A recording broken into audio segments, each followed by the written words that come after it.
குரு வணக்கமே திருவணக்கம், குருவாக்கே திருவாக்கு. உலகெங்கும் வாழும் தமிழ் பெருமக்களுக்கு வணக்கம்.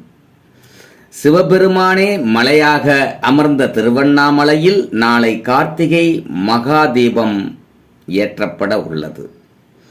அதை ஒட்டி தமிழகத்தின் பார்வை மட்டுமல்ல, உலகத்தின் பார்வை முழுவதுமே திருவண்ணாமலையை நோக்கி திரும்பியுள்ளது என்றால் அது மிகையாகாது. மகத்துவமும் புண்ணியமும் வாய்ந்த கார்த்திகை தீபத்தை காண்பதற்காக திருவண்ணாமலையில் மக்கள் வெள்ளமென குவிந்து வருகின்றனர். ஆடி கிருத்திகை, தை கிருத்திகை, கார்த்திகை மாதத்தில் வருகின்ற கிருத்திகை எல்லாம் மிக சிறப்பானது என்றாலும் கார்த்திகை மாதத்தில் வருகிற கிருத்திகை பெரிய கிருத்திகை என்று கூறப்படுவது உண்டு.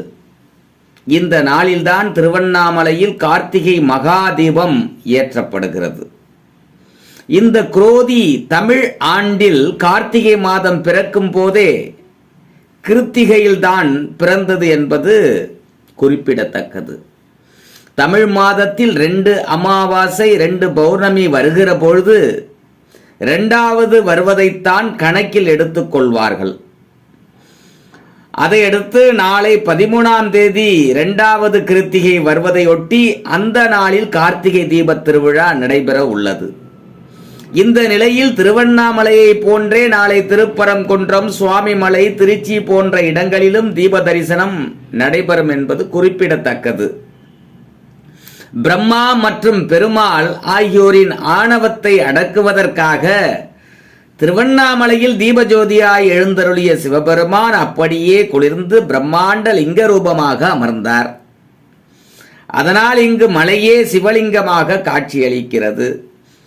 அத்தகைய சிறப்பு வாய்ந்த திருவண்ணாமலை அருணாச்சலேஸ்வரர் கோயிலில் மகாதீப திருவிழா கடந்த டிசம்பர் 4ஆம் தேதி தங்கக்கொடி மரத்தில் கொடியேற்றத்துடன் தொடங்கியது. 10 நாள் திருவிழாவாக நடைபெறுகிற இந்த தீபத் திருவிழாவின் ஒவ்வொரு நாளும் காலையிலும் இரவிலும் ஒவ்வொரு வாகனங்களில் சுவாமியும் பஞ்சமூர்த்திகளும் எழுந்தருளி மக்களுக்கு தரிசனம் அளித்தனர்.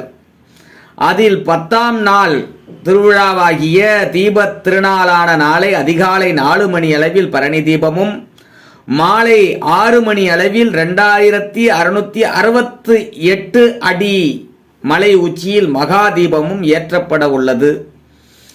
இந்த தீபம் தொடர்ந்து 11 நாட்கள் சிறப்பாக தரிசனமாக அமையும்.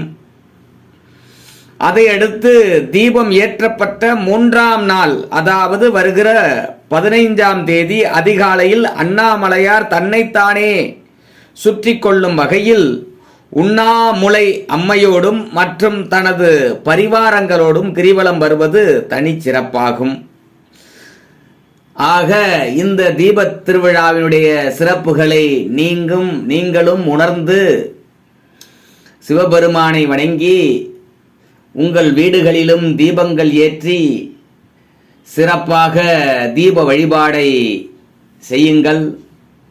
உங்களுக்கும் குருவருளும் திருவருளும் வாய்க்கப்பெற்று உங்கள் இல்லங்களிலும் உள்ளங்களிலும் சிறப்பானதொரு நல்லதொரு வகையில் அமைதியும் நல்ல உடல் ஆரோக்கியமும் செல்வ வளமும் உங்களுக்கு கிடைக்கப்பெறும் என்பது நமது முன்னோர்களின் வாக்காகவும் நம்முடைய ஒரு பதிவில் உங்களுக்காக இந்த செய்திகளை தந்து கொண்டிருக்கின்றோம்.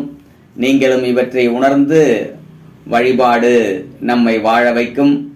குருவணக்கமே திருவணக்கம், குருவாக்கே திருவாக்கு. உலகெங்கும் வாழும் தமிழ் பெருமக்களுக்கு வணக்கம். திருச்சிற்றம்பலம். தென்னாருடைய சிவனை போற்றி, எந்நாட்டவர்க்கும் இறைவா போற்றி போற்றி.